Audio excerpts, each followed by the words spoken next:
Ladies and gentlemen, boys and girls, dying time is here. That's right, it's Friday the 13th, part 5, still on the Kill by Kill podcast. Greetings and salutations, killers. It's your old pal Patrick Hamilton, coming to you once again from Camp Crystal Lake, or wherever that mental institute or halfway house residence is, because we have yet to determine its exact locale. And this is the Kill by Kill podcast, where we are dedicated to celebrating the least discussed component of any horror film, the characters, and we will be unpacking all the gory details of Friday the 13th Part 5 in the hopes that a camper's untimely end is just the beginning of the jokes we can make about them. And as always, the only person I trust to cross this country with a mere van full of secondhand food is the one and only Gina Radcliffe. How are you doing, Gina? Well, as we begin week 175 of getting through Friday the 13th Part 5... It feels that way. I miss my family. I'm enjoying this majestic long gray beard that I've grown since we started watching this motion picture and discussing it. It's very stately. I mean, I think like another week or so, I might be long enough that I could throw it out a window and climb down a bit, climb down and escape it, so we don't have to talk about this anymore. The light is at the end of this tunnel. I think we've reached the official halfway point of this journey. So we have that going for us. And then we have something else going for us, which is our guest today. It is Ashlee Blackwell. She writes for graveyardsisters.com and also the Girls Will Be Ghouls podcast, which I urge you to check out. Hi, Ashlee. How you doing? Hi. Thanks for having me, you guys. Oh, I'm so happy that you're here. Let's talk quickly about your experience with Friday the 13th. Everyone has a first. So what was your first experience with the franchise? It's really a blur. I don't remember. There's so many films. God, what I do vividly remember as a child is my mother dubbing films off of HBO and other illegal activities that people did in the 1980s to swap VHS tapes. And I remember specifically, like, you can put 3 films on one VHS tape, and we had like a mini library of them. And I always remember looking at her handwriting on one of the tapes and said Friday the 13th Part 7, The New Blood. And I don't know why. I don't think I've ever really remember watching the film, but I always, whenever I would look at the library, I'd always look at that because I'm like, that is so cool. But I never thought to like actually put it in the VCR. But I just thought it was really cool that was something that we had in our arsenal. As far as remembering actually watching a film, I honestly don't remember. It's really weird. Like, I know I started watching them at a certain point. I think as a child, because I saw Jason Goes to Hell so young, I actually like it. While as most real like Friday the 13th fans hate it. That's just the overall general feel I've gotten from people. Oh no, I love it because it's so crazy. It's horrible and wonderful at the same time. It's a much more enjoyable experience in terms of a film than Part 5 is for me. I think 5 is a failure on almost every level, whereas Part 9 is actually trying to do something. Whether or not it always achieves that is up for debate, but there's a lot of really fun stuff within it, and it has an actual successful monster hunter in it. So it automatically ranks above Part 4 because Part 4 has the worst monster hunter of all time. I think, yeah, I mean, I don't know. I guess the beef with it is it's the continuity problems. It's the in some opinions, the poor direction. But I think, yeah, I generally have always liked it because it is fun. It tries to give it some mythology without being too campy or contrived. And yeah, I kind of liked Kane Hodder in this in this role because it was a little bit more menacing. And for me as a child, a little bit more, even more scary. I like the opening sequence where, you know, the expectations of a jump scare of what we think is going to happen doesn't, and I kind of like how they kind of switch things up a little bit. And I love Creighton Duke. I love him. So I know it's such a wonderfully over the top performance. Yeah. And the clips that I sort of caught on Sci-Fi a couple weekends ago, I'm like, maybe I'll like this more than I remember seeing it at the Eagle Rock Mall whenever it came out. And I love the idea of just staring at the title of something and feeling, oh, that's too crazy for me to actually watch.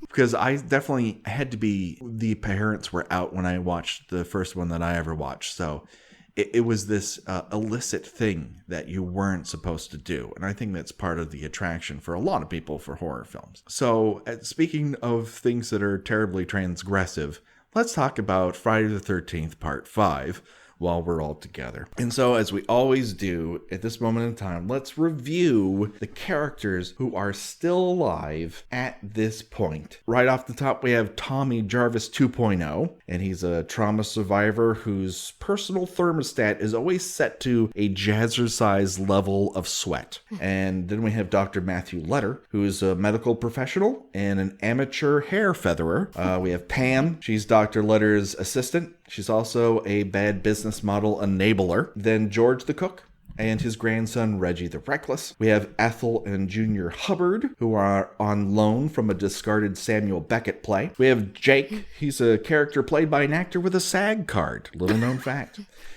We have Robin and Violet, and they have the distinction of wearing the same clothes over multiple days portrayed in the same movie because of laziness. Yeah, laziness. Let's go with that. And finally, we have Duke and Roy, who are fulfilling the long-standing Friday the 13th trope of gross ambulance drivers who are gross. And that brings us to the subject of this edition of the podcast, Anita and Damon. Damon being the brother to Reggie the Reckless and grandson to George. We first hear about them as Reggie brings them up at breakfast, the breakfast that later Tommy suplexes somebody. George is very wary of that relationship, and we're never really told why. So this is the central question of Damon. Who is he, and what does he do or want to do? Who is Damon? Can anyone help me? I coded him as just being just sort of generally shady and not being really specific about, because he has all the rings and I don't know. That's actually a good question because I've always thought of him as like they thought, oh, we'll have somebody who's like looks like maybe they're a rock star because he's wearing Vic's old ring belt, the exact same belt that Vic wears earlier on, where he looks like a circus performer. He's wearing the same one. And then he's wearing a pseudo black leather outfit that codes Michael Jackson at a point. Yeah, I got with the hairstyle too. But I think the actor was wearing that anyways, because he's totally rocking that same do in Return of the Living Dead. Or yeah, he is. Yeah. He also had it's interesting. I think that was kind of his look in the 80s overall, or he was kind of typecast as kind of that role because he also had a very, very, very, very small part in one of my favorite movies, Jumping Jack Flash, that starred Whoopi Goldberg, and he plays kind of this punk on the street who kind of yes, you're right. Yeah, yeah, I remember that. Okay. This actor, he was in a lot of stuff in the 80s, and then just kind of sort of faded out. He seems to have been in that sort of the Hollywood shuffle era, where because later he seems to bounce around those other people's films. Yeah, he's still working. Here. Yeah. I mean, literally, he had a big TV gig on CBS for a while with a Vietnam show. And then between this and Return of the Living Dead, he's good and pops off the screen in both of those movies. And then, of course, his biggest role would then be Juwanna Man, which...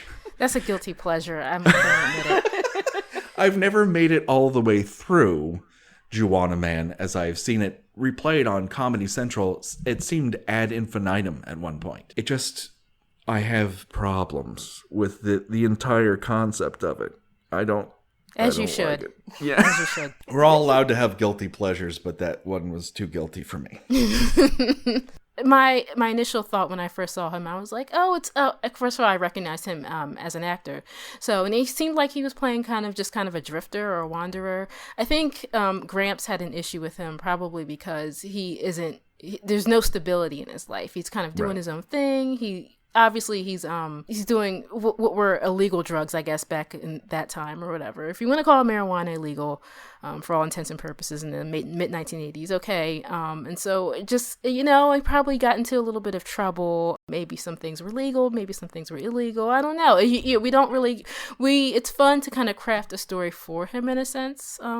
because we're not given much. Rewatching this movie, which I, as I mentioned before, I'm doing in bits and pieces because that is the only way I can watch this movie. I forgot that this character was the only, other than maybe the grandfather, the only character in this movie who was anywhere near charming or likable. And it's odd because he was just coded as just, he was going to be, kind of a bully and maybe, someone of, a negative element. No, he's delightful. He's the best character in the whole movie. He's completely superfluous, but then again, so is about 75% of the characters in this movie.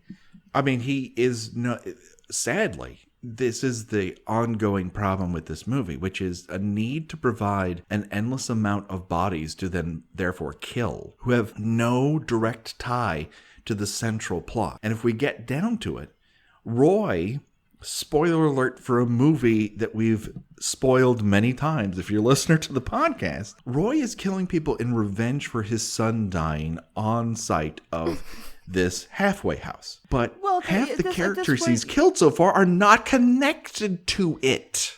Yeah, because we're still trying to uphold this idea that it might be Tommy, because Tommy gets attracted like a mosquito to a neon light that apparently puts him into some sort of murderous trance. Which I don't get that. I don't get what that was supposed to be a callback to. Because he's like literally just like staring at it. I almost expected that his eyes were going to turn into two little spirals like out of a cartoon, because he's just drawn to it. And I'm thinking, what is that a reference? Is that supposed to be a reference to something in part 4? I'm not understanding. And then of course Junior shows up. He goes apeshit on Junior, and then you figure evidently that wasn't enough, so he's decided he's just going to run a spear through Demon and kill his girlfriend. Even if you don't know the twist, it's like, yeah, that's just not plausible. Yeah, once again, this film seems to confuse a person who knows basic level judo / karate with a homicidal maniac. Those two things aren't necessarily related. You don't have to be a brown belt in anything to stab somebody or slash their throat. Conversely, if your thing is stabbing, you're not getting into a lot of physical confrontations before that. And that seems to be Roy's milieu. And then after his confrontation with Junior, he pulls that look at the camera, go, "Ugh!" and run away. Like, I don't want to be seen. So it's terrible. It's a terrible performance by everyone. I would love to know, for people who saw this the first time out, if anybody was legitimately surprised at the air quote twist at the end. From what I've been told, no one even recognized who he was when the mask came off, and that was my first experience when I saw this too. I couldn't follow the plot, so I'm thinking Jason's alive and he's killing folks. And then I don't, I think my mind just went blank after the quote big reveal at the end, because I'm just like, I really never put 2 and 2 together until I actually was starting to really pay attention, because it may be that this movie, memory-wise, was so bad in my mind when I first saw it. But yeah, no one even knew who he was, because no one made the connection, because there was no intelligent tie into like who this guy was in relation to the kid who got killed earlier. So everyone's like, well, what? And there's nothing, but I guess generally it's just confusion. Well, right, and then there were a couple scenes early in the movie where he sort of just meaningfully looks at the camera, and then he disappears too, because after a certain point, all of the characters just sort of disappear for long stretches of time until they're needed again to either be killed or to kill people. So yeah, this twist was done just so incompetently. Knowing it, not knowing it, it does not, neither one improves the viewing experience either way. But whenever people have sort of called out the quote-unquote misbegotten editions of various horror franchises, whether that's Halloween 3 or Nightmare on Elm Street 2, which I dispute 1,000%. And then they bring up Part 5, and often it's because it's the one without Jason in it. But no, when I ask people, why do you like this movie? I'm not going to argue you out of it. I'm not going to try to argue you into hating it. But why do you like it? And they're like, it's just kind of crazy. But lots of movies that are more enjoyable are crazy. Let's give an example of where this film is crazy. When Reggie and Pam take off and they take Tommy with them for reasons only Dr. Letter can understand. He just suggests it, and then Pam's like, okay, I do whatever you say. They get in the truck and they take off. The terrifying driving scene. 4 different swoosh pans of that truck going from the left side of the screen to the right, while the soundtrack has the most frightening orgasm you've ever heard in your life. You would have thought that blood were coming out of the pores of someone on screen, or a head was about to explode. Not a truck successfully making it 50 yards down a very well-lit road. Why is this happening? Who thought that this upped the ante of the, whole feeling of the movie? It just doesn't make any fucking sense. And then they arrive. Reggie runs off to meet Demon at his van. So this brings us to our next Friday the 13th trope, which is rad vans. It is pretty rad. It is, considering in comparison to, let's say, the van from part 3 or part 7. This is a pretty decent van. He got tricked out for like some Spencer's Gifts posters and all, and some of those are blacklight posters. Pretty swell. Yeah. There's a lot of food storage container space for him. He's got whatever you want. He's got burritos. He's got sausage and cheese pizza. He's stocked up. These enchiladas. The enchiladas that everyone now associates with poor Demon. And this is, again, where I feel this film really lets these characters down. I would say that they're the only couple in the entire film that is nice to one another, with the exception of, I'm gonna get you, bitch, later on, which seems to be playful. I'm gonna guess it's playful. Yeah. Well, I mean, she was, shaking an outhouse while he's attempting to move his bowels, so that would make me a little feisty. It wasn't, and once again, Chuck, when Chili did it to him in part 3, was not thrilled. But, so this brings us to our next issue, which is the Friday the 13th's fascination with showing dudes shitting. And not wiping themselves after. Yes. Now, at least this particular edition of it does so without the added benefit of the third dimension, which we had to suffer through not once, but twice in part 3. Because what is missing from watching a dude take a dump but stuff coming at you? At the very least, this puts Demon in a situation where he gets trapped, and we get that dagger chest-like magic trick of someone stabbing through it. Whereas in the previous 2 editions, we just saw guys shit, I don't know, for the fun of it. Well, I feel like this is, that's sort of the ultimate humiliation for people. And again, particularly in this movie, this is not a humiliation that Demon earns. He seems to be a decent fellow, and I'm not sure why he ultimately gets one of the most embarrassing deaths in the movie. Why are they made to suffer the sins of Roy's kid dying? It just doesn't make any fucking sense. Everything in this movie is unearned. The shock that the audience is supposed to feel at the big reveal at the end is unearned. The fear and suspense over the possibility that it might be Tommy who's doing this, completely unearned. The satisfaction that the audience is supposed to feel at these various characters' deaths is very much unearned. Mostly because you don't know who these people are.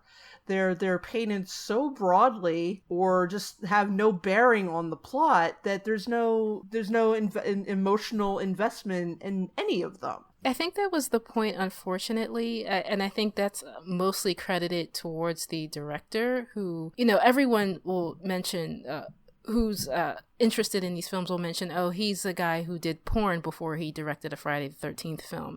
And I know specifically the actress who played Pam, she would kind of, she would try to engage him in a conversation about her character. And basically, my interpretation of, he just gave her a blank stare, and he's just like, just do whatever. He wasn't interested in developing any of these characters. He was interested in getting the money shots and making a film that I guess you could call a film in story and plot, and just put it out there and make some money. I don't think he had any interest in giving these people any kind of even really working with the actors, unfortunately. And so that's a little behind the scenes tidbit I heard about him. So I don't know if I'm assuming that has a lot to do with why we get this end product. Oh yeah, I could totally believe that, and it almost seems a little bit like the actors who played Demon and Anita might have spent a little bit of time trying to develop a rapport and act like people who would be in a relationship with each other would act. They seem pretty believable. They certainly seem more believable than Eddie and Tina. Or anybody else in this movie. They seem more believable than Junior and his mama do as mother and son. So either they just kind of hit it off right away, or they spent a little time trying to develop a rapport that, again, this movie did not deserve their effort. I thought their chemistry was very natural, and I loved Reggie's response to Anita, because that is so classic, like typical, like brown kid charm coming out. Like I've seen it so many times before, especially in this kind of like nostalgic context of the 80s. The "hello beautiful," like that is just so like on point. And I remember when I first noticed the actress, I was just like, first I thought it was Janet Jackson, because I'm like, she kind of looks like her and she sounds like her, and I'm just like, wait a minute, who's this? And again, it kind of goes back into kind of what I do with the website, just kind of really investigating and researching who these actresses are and performers are, especially because a lot of them aren't as well known. So I was like, okay, so it's Jer Fields, who I think was on Good Times or dated the guy who played JJ. Well, the big rumor with her was that she had appeared on a TV game show where it was kind of like the Newlywed Game with Jimmy Walker. Oh, okay. And so the rumor was that they were actually married when they are not. It seems like it should be true. I want it to be true because that would be cool.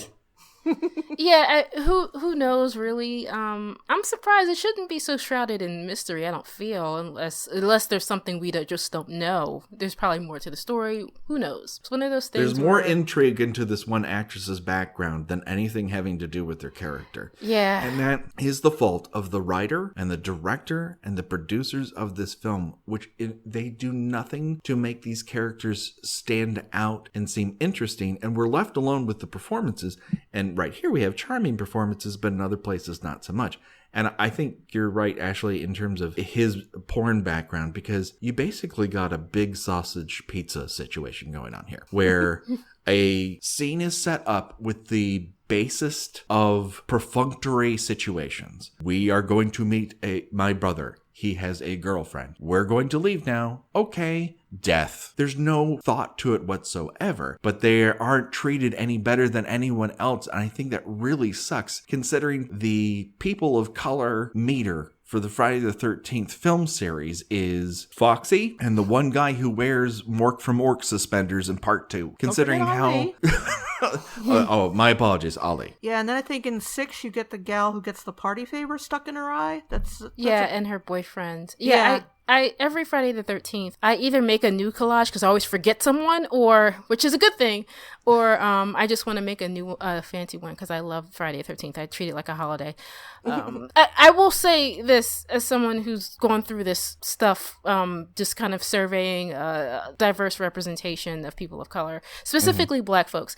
In the big franchises, Friday the 13th just takes it. They have the most Black characters. Really? Yes, wow. Trust me. So, yeah, I mean, there's a lot. So if we take a survey from part 1 all the way to the remake, there's a considerable amount. More men than women, obviously. It's funny, I was even trying to figure out, because her face was so familiar to me, but I couldn't picture her, I couldn't think of her name. And of course I can't think of it right now, but I have it on one of my lists, on one of my articles. But the paramedic from part 4, very beginning, her. Right. Yes. And she was an actress, and she did work in I think mostly just 1980s, but her too. And a friend of mine, who knows someone who worked on Crystal Lake Memories, who's like, oh, her name is such and such, and he gave me her name, and I was able to kind of research her from there. So, but yeah, so I mean, you do have characters kind of spread out. Even my man from Jason Takes Manhattan, Julius. Yeah, I think besides maybe Creighton Duke, he had the more standout role as a Black character. I don't know.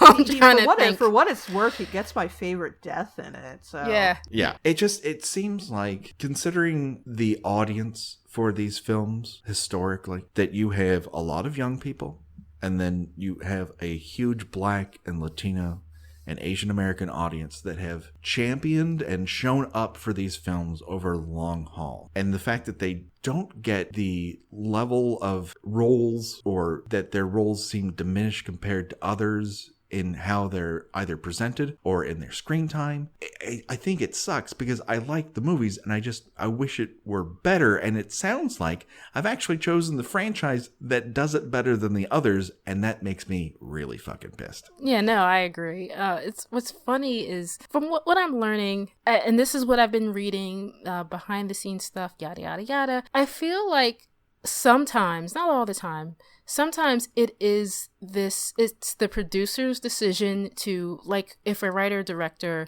filmmaker, whomever, they say, I want a more diverse cast, or I want some Black kids in this, or I want some Latino kids in this. The producer will be like, no, that's not, well, the audience won't really connect with, more well-rounded Black characters. This is my, paraphrasing or interpretation of it, because I'll read, I know Wes Craven, for example, wanted more black characters or brown characters in Part 3 Dream Warriors, but he got pushback from that. I know in Part 2, the same thing with Freddy's Revenge, they wanted more Black characters. No.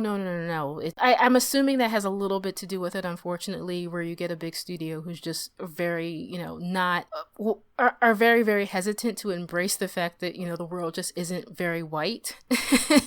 And which, I feel like I'm preaching to the choir when I say this, but I think that's a really unfortunate aspect of it. And yes, there's people, regardless of color, who are going to come out and see these movies. Sometimes I go to the movie theaters with them, but that's a whole other story about my annoyance with how people talk to the screen in a public theater. But, I think it's unfortunate, and I'm hoping that, for example, with Get Out, I'm hoping that, a place like Blumhouse and these other studios will embrace more filmmakers of color who want to show a variety of stories and protagonists who just aren't white. I'm hoping this is going to be the trajectory, but who knows? Well, I certainly hope so as well. I just don't think anything grows, and as a horror fan, I want horror to grow. As like a Marvel fan, I want Marvel to grow.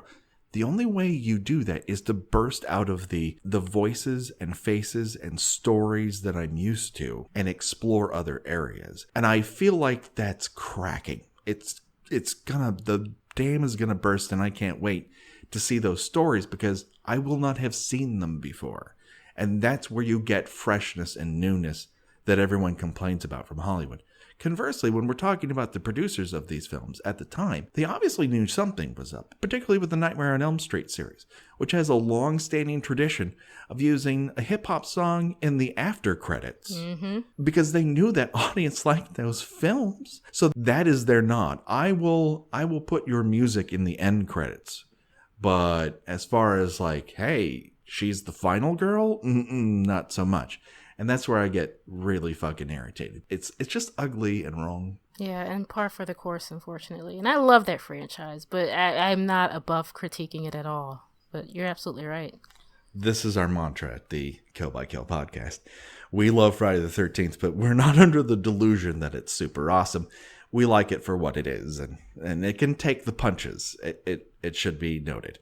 So let's get back to Anita and Demon, because they deserve our focus. I was going to say the best thing that can be said is, at least you can't say that their appearances are gratuitous, because all the characters are gratuitous.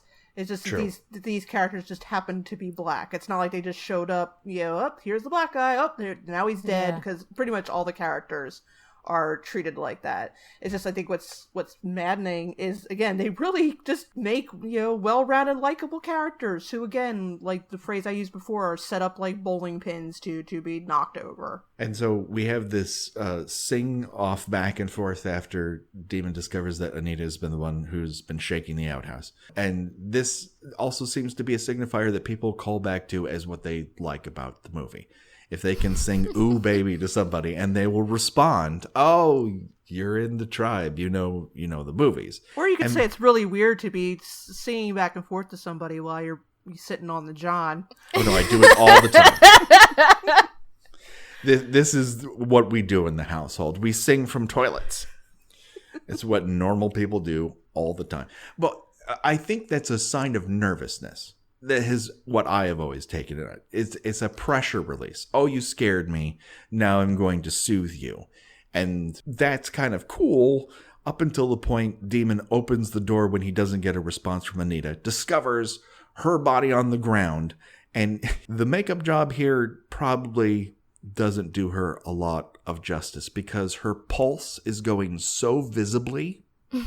When he opens the door, you know that she is not dead. She is both breathing heavily and her pulse is going like crazy. So she's either trying to hold her breath or she's super excited. I don't know which one it is. But Demon backs away like stab wounds are catching. That's nothing new for the Friday the 13th series. All dudes react with, I have to save myself, other than, oh, this is my loved one whom I sleep with often. I should help them. This is where the movie could have helped him out. He could have been threatened by someone. All you need to see is a hand holding on to a weapon. And you're like, oh, fuck, I'm backing up. Oh, wait, I'm trapped. Nope. Director doesn't give him any fucking help there either. I never noticed I don't notice those. I sometimes I do. With repeat watches, I do. I never noticed her pulse. It's one of those things. One of those infamous things. I guess it kind of calls back to, like everyone says on Halloween too, Annie's eye twitches when she's on the stretcher. So it's one of those things, I guess. I never noticed that. But I did want to say one thing I thought was really cute about the singing. I always thought that was something that they kind of did with each other. Maybe not on the toilet, but like that was... I felt like that was always something that was kind of theirs as a couple. Like that was maybe kind of an endearment that they had. That clearly was not the first time that they did a call and response kind of a thing towards each other in a very romantic candor. So I've always liked it for that. Again, it gives you those little Easter eggs of like these characters are more than caricatures or just, par for the body count. So. Yeah, it definitely adds more dimension than, say, Tina and Eddie, who are the couple that likes to fuck. That's all we can say about them. I mean, their conversations with one another, Gina, are like... Personally, it takes me back to Hollywood's golden era, when words meant something. I just get lost in their back and forth. It feels like, the Thin Man is all of a sudden plunked down in the middle of a Friday the 13th movie. Oh, Jesus. It's so fucking horrible. So, yeah. And then we get the sequence, which should be suspenseful. Because I'll give it this. This is a decent setup for a scare sequence. You have a person trapped in a small metal box. You don't have a lot of places to go. You can't see outside of it. And the person on the outside trying to kill you, all they have to do is repeatedly stab inside in the hopes that eventually they hit their target. Now that's a setup for a pretty decent little suspense-ette. And what we're given are 5 stabs, of which 2 are successful, and then it's over. It's just not a lot there. Well, it does still seem a little... His death seems to be a little more prolonged than everybody else's, at least up to this point. Which again, it's like, what did this guy do to deserve this? Nothing. He did nothing. He wouldn't have known who Roy was. He wouldn't have known who Joey was. As far as we know, this is... we don't know if this is the first time he's come to visit Reggie, but this is certainly... He wouldn't have known anything that had happened recently in regards to Joey's death. So, why are you tormenting this relatively decent young guy that you've never met before and dragging out his death as long as you possibly can? And again, keeping up the pattern of these particular actors giving more than this movie is entitled to, he seems pretty genuinely scared. He gives a decent performance in this, which is more than you could say for pretty much everybody else in this movie. Far and away, he's the most accomplished actor to emerge from this film. Oh, for sure. He's pretty much the Kevin Bacon of Friday the 13th Part 5 in terms of the longevity of his career. That's true. This man was on television.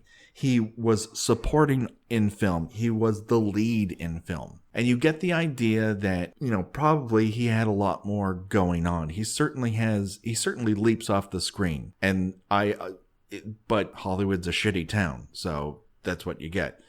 But I think one of the reasons why his death is so sustained on screen is because it's relatively bloodless. And this film is cut to the bone by the MPAA. And as a result, his jacket hides the sort of source of that wound, and you're left with the magic trick of it just being in his chest. So if I'm being a cynic, I'm guessing that's why it's on screen as long as it is. Yeah, I would think so too. Yeah. Oh, R.I.P.D. Anita and Demon. You deserve better. We genuinely miss you. We really R.I.P.D. you, Anita and Anita. We still got another 40 minutes of bullshit after this. So that brings us once again to everyone's favorite game show, Choose Your Own Death Venture. And we have two choices here. Pretty simple. If you had to die in one of the two ways presented in this section of the Friday the 13th film, you can either have your throat slit like Anita, or you can be stabbed in both the thigh and the chest like Demon. What way would you choose to go out? And I look to Ashlee, our guest, for her response first. Probably the former, because I couldn't do a prolonged death. You're going with throat slashing? Oh, yeah. I have a thing. I think because just I know that, like, no, it's weird. I have a weird response to it. Something about, like, any kind of injury to my thigh is really unsettling and just creeps me out personally. So I think just as much as I would take throat over thigh. There are no weird responses in Choose Your Own Death Venture. It's all weird, and that's why I like it. And Gina, which way do you choose? I think I've established before that I really do not want to die on the toilet. Mm-hmm. So, and even though that seems to be the preferred choice of many of the characters in these fine motion pictures. So yeah, I'm going to have to also throw in a vote for Anita, because I would rather be found outside an outhouse than inside an outhouse. I think these are both rational and worthy explanations. I will differ from both of you, and I will go with Demon if for this alone. The 12-year-old version of me really likes Demon's outfit. And while I couldn't carry it off, in my mind, maybe I could. And I wouldn't mind being found in that black leather outfit. I just feel like, I don't know, it speaks to me. And technically, I'm found just above the toilet because I'm being held up by the spear. So I'm going with Damon for that reason alone. And it's stupid. And it's my kind of stupid. For his aesthetic choices? Yes. Yes, it's not so much the death. I'm going out either way, but if I'm going to be found dead in a toilet, I'd like to be found dead in a toilet in style. Fair enough. Certainly a more dignified death on a toilet than our friends that ran the general store in at the beginning of part 3. Oh, don't get me started on the fact that he has a toilet in his stock room, Gina. A toilet in his stock room where he has food. Then again, this is the same person who finds a bunny in the food that he sells to other people. We would go off on that again for an entire episode. That movie is certifiably fucking insane. And yet, when I saw it with an audience, it moved by at a clip. Like, it kind of worked in that circumstance. I still find the entire opening of it super skeevy, but that's people not love for nothing. That one. Yeah, they do. I don't understand why, but well, the couple behind me had never seen it before, and they had the best time. So I got to sort of see it not necessarily through their eyes, but through their reactions, and they were delighted. They were having the best of times.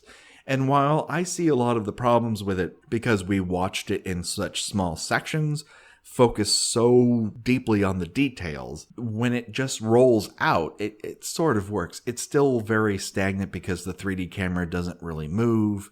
It's on a pole the whole time. Everyone has to hit those stupid marks. It doesn't quite move the way others do. But, you know, if you're just coming into it, it's not the worst edition. There are much better, but it's not the worst. So we've unfortunately come to the end of our journey together. But Ashlee, where can people find you on the internets? Honestly, just go to @GraveyardSister on Twitter. I'm always on Twitter, and you can kind of like find everything else from there because I'm always posting and sharing links and also sharing others' links because this is a community and I love people participating and doing other stuff on their own and being creative and proactive and scholarly. And it's been great. But yeah, Graveyard Sister on Twitter. Excellent. And Gina, where can people hunt you down, virtually, not really in real life? I'm pretty hard to find in real life. I live in the big city and I'm very short, so I can duck behind trash cans and down alleyways and all. But I digress. You can find me at tuneintonight.wordpress.com, where I am usually writing about 70s and 80s television that nobody except me has given a damn about in a very long time. Excellent. Do it right now. People, as always, you can reach out to us a couple different ways on Twitter at KillByKillPod. And if you have an email to send to us, you can send it at killbykillpod@gmail.com. As always, we would love it and deeply appreciate it if you give us a nice review on iTunes. It helps our profile and get farther out to more people to experience the podcast. And as we always do, we like to give you a little bit of challenge with that, and that we would like to hear your favorite Friday the 13th death. Whatever it is, tell us about it in your review of the show, and we will read it on the air. And that pretty much does it. So for Ashlee and Gina and myself, goodbye, everybody.